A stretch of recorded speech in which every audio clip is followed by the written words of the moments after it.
huli, hanggang sa likod, hanggang sa unahan. Pero pipilitin ko pong ma-inspire kayo. Pagpapakilala po muna ako. I'm Coach Juna Flor General. I'm 22 years old. And dati po akong estudyante. Wala po akong experience sa pagiging empleyado. Pero dinala po ako dito ni Lord para hindi na ma-experience yun. And maraming salamat sa mga upline na nag-guide sa akin. Very grateful po ako sa UDT Academy. Palakpakan naman po natin. Very grateful po ako na may Rafael Vergara, Apo Tessa Vergara, na nag-guide po sa ating lahat. And gusto ko rin pong i-highlight yung mentor ko, si Apjem Bogono. Ay, grabe! Grabe! Tanungin niyo po kung bakit very grateful po ako sa mga tao na to. Meron pa po wala, si Ablani Pinton! Yes! Ang aming father ng DIT. So yan, balik po tayo. Tanungin niyo ako bakit grateful ako. Dahil po nawalan na po ako ng ilang upline.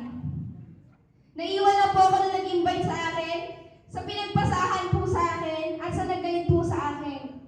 Iniwan po ako. And yung time na yun na iniwan po ako, yun po yung time na inisip ko na mag-build ng sarili kong grupo. Hindi po hadlang na iwanan ka ng upline. Hindi hadlang na maiwan ka ng mga taong makakasama mo sa hub. Naging motivation and inspiration ko po yung mga taong umalis.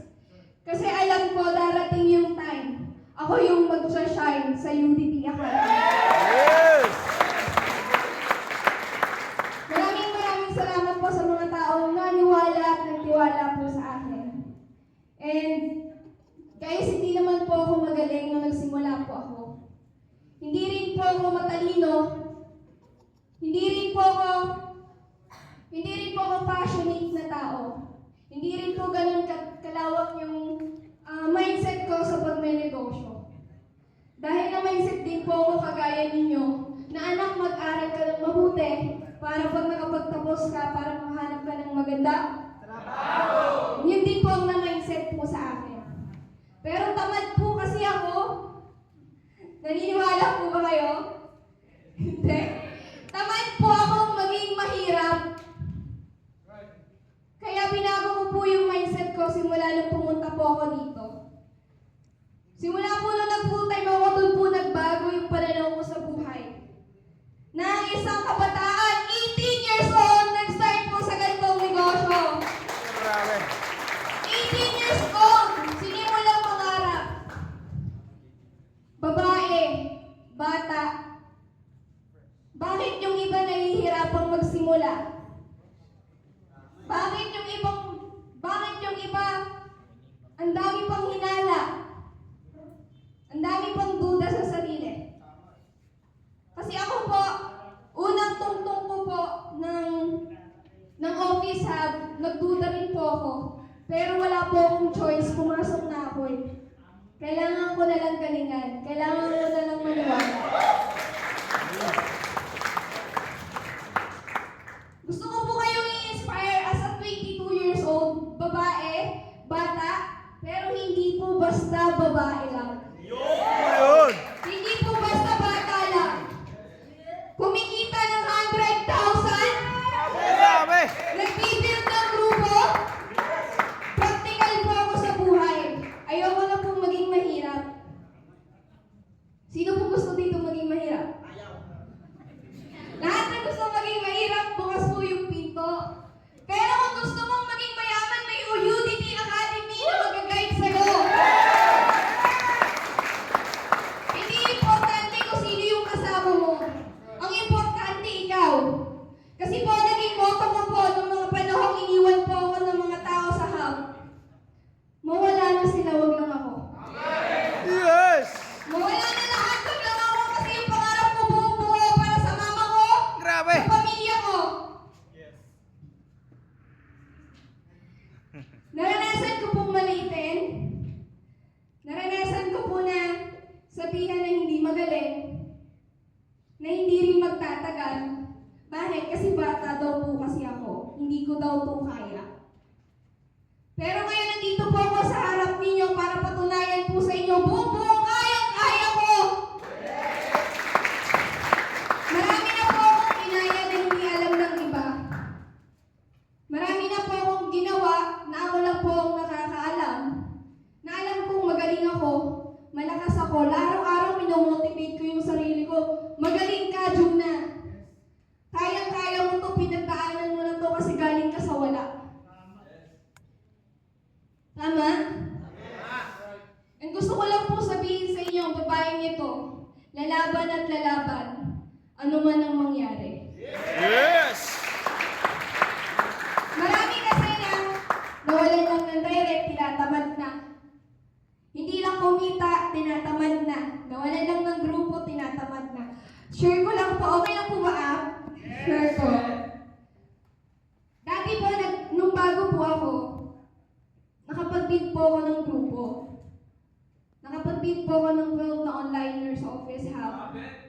8 months pa lang po ako. Kasi yun po yung na-mindset sa akin ng mentor ko, Coach Jun, na humanap ka ng onliner. Kailangan monthly meron kang onliner.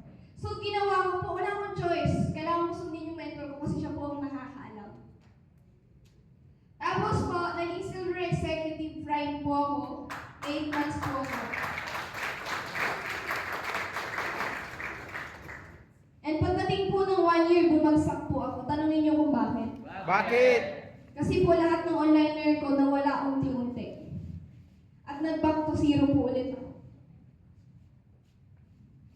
At hindi ko po inaasahan, paano ulit babangon? Kasi first time ko na kumita ng malaki, parang na-overwhelm ako. May nakakaramdam po ba nun? May nakaka-relate po ba sa akin? May na-overwhelm po ako and unti-unti nawala po yung mga tao. 2022, 2023 po, nag-back to zero po ako, nag-iisa na lang po ako. Sino nakakalam nun? Taas ang kamay. Yan po yung mga tao na nakasama ko sa network. Na mula akong umpisa, simula nung bumagsak ako, andyan sila, nakatingin sa akin.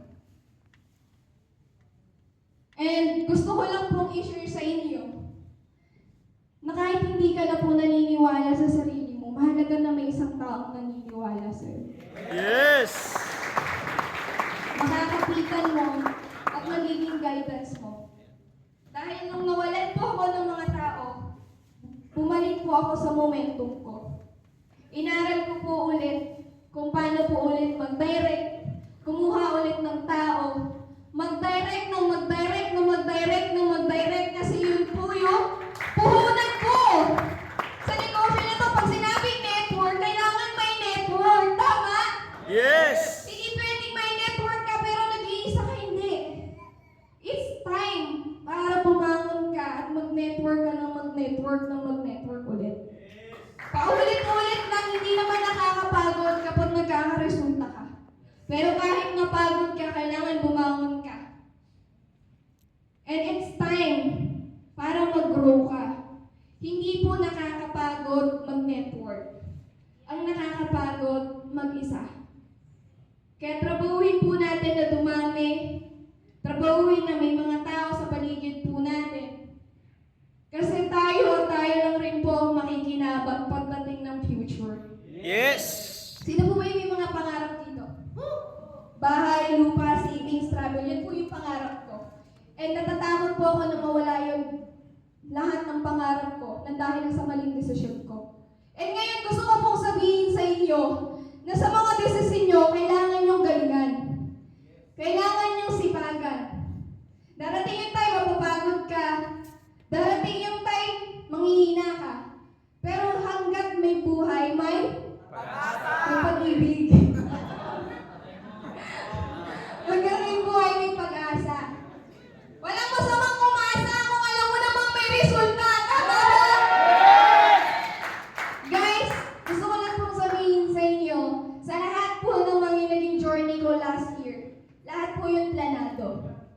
At sa isang plano, kapag may reserba, may resulta. Again, maraming salamat po kay Coach Jula Flor.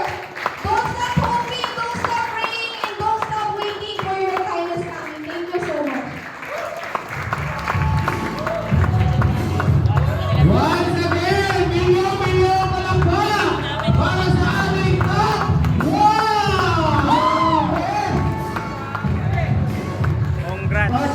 yung balahibo ko.